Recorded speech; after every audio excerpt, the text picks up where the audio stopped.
Greetings.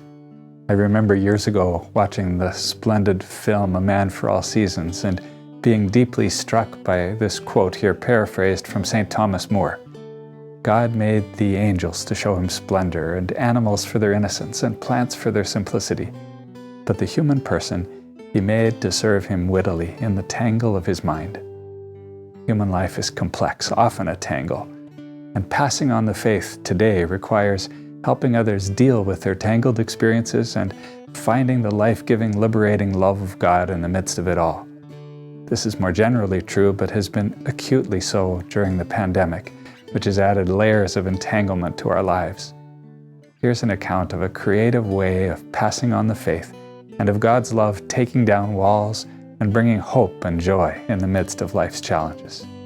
My name's Megan Vanstone.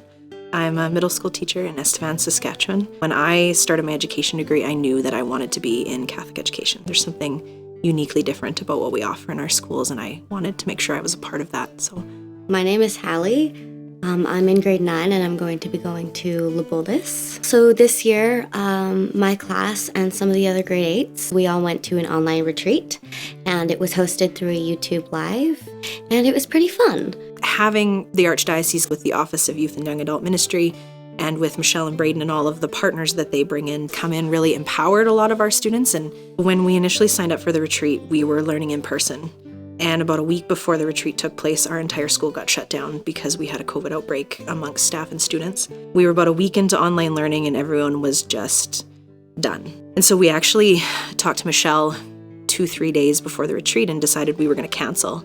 And so Michelle had called me that evening that I had canceled on her and said, Megan, I think we actually have something really good here. And I understand if you guys don't want to do this, and I understand that it might not work. And if it's not going to work, we will come a different time. But if you think you can do this, I really think you would bear some great fruit from this. And so we talked about it again as a team of teachers, and we're like, okay, let's give it a try. And it ended up being actually exactly what we needed. The theme to the retreat was No Serve Love. It was super easy to understand what they were saying. It was super easy to connect to them. Sometimes the greatest evangelization comes from kids that students can see themselves in. And that's really what Michelle and Braden brought with them, was young people that could relate to our students, that had the same experience as our students.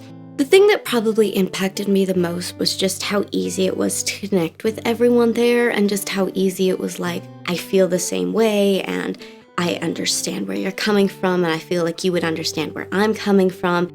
And it was just easier because I had saw results that they were deep in faith and they had really, really good trust. And I wanted to have the same thing. When we survey our kids every year, we ask them, what is it about your time at school that stands out? And retreats is always the thing kids come back to. They want to be able to be in communion with one another. They want to experience Christ in a way that's different than the way they're experiencing him in a classroom.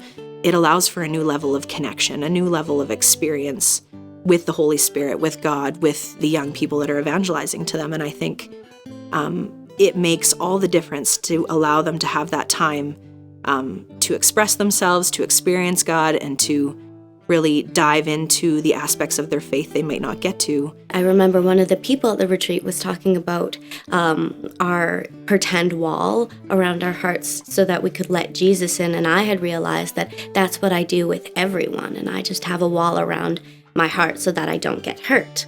And I had also learned that I don't quite trust fully in God and all that He is. So they gave us a tip, and it was to say, Lord, I trust you, every so often, and it has helped.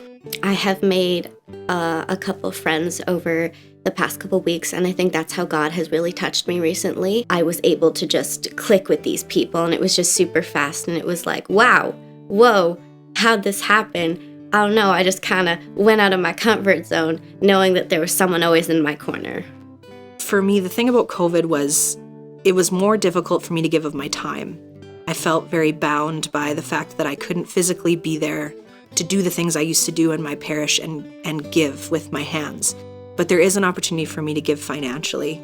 And by giving financially, I can help those people that are there and able to give of their time do their work more effectively. Something that I think I'd say to someone who is thinking about donating to the appeal, I was struggling with faith, and sometimes I still am.